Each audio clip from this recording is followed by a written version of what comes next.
There is kind of a historic shift going on, guys, that nobody's really talking about, nobody's paying attention to. Two really large police organizations in the country have turned around, reversed course, and announced they're supporting the Strengthening the 10th Amendment through Entrusting States Act 2.0, which is essentially trying to end cannabis prohibition in states and Indian territories where marijuana has been voted to be legal. So it also end the 280E tax burden that's on marijuana businesses and open up interstate commerce. So this is a big switch. Even though, look, even the police are saying, come on, just legalize cannabis already. It's time. So the Police Officers Research Association of California, which is one of the biggest statewide police organizations in the country, really, and the Oregon Coalition of Police and Sheriffs just reversed a decades-long opinion by saying the ship has sailed. For the vast majority of Americans, cannabis is legal and it's accessible. Guys, this is a huge step. Police are changing their mind here. So the bill that they're supporting, pretty much it's there to amend the Controlled Substances Act, right? Which says that marijuana is illegal, but it would amend it to exclude that law wherever cannabis was cool with a local law. So basically, hey, cannabis is legal in California. The federal government recognizes cannabis as legal in California. It's all aces, buddy. It's all aces.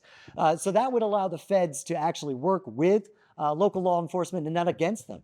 They would actually be able to support them in supporting legal cannabis businesses and shutting down the illicit market. State police, local law enforcement would be able to enact kind of community-specific laws that were right for them. Instead of right now, what they got to do, they got to straddle this state and federal conflict, right? Which most of the time it just takes the ability of enforcement out of their hands anyway. So they just got to sit aside and let it happen. So it's definitely going to help them. It's going to help us. It would also allow businesses to take normal tax deductions. So everybody else takes tax deductions. It helps them immensely become profitable. So the business community has been screaming for this for a long time. And opening up interstate commerce is just a big favor for California. They have been waiting for this ever since they legalized way back when. So it's definitely a big deal for them. Insiders who know what's going on are saying, quote, whether you're pro-legalization or anti-legalization, we can all acknowledge the current federal posture of having its head in the sand is just not working.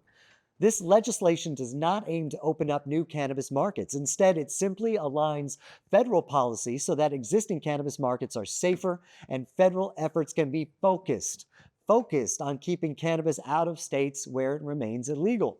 That just sounds like it makes a lot of sense. So the police, who have a long legacy of enforcing anti-marijuana laws, also seem to have a tendency to want to keep doing it. So the California group we're talking about, they were really big opponents of Proposition 64, which in 2016, that's what actually allowed legal cannabis to happen in California. So it was a popular ballot. People voted it in. They were 100% against it. But as the marketplace has settled, as cannabis has been normalized, we've been seeing these opinions change.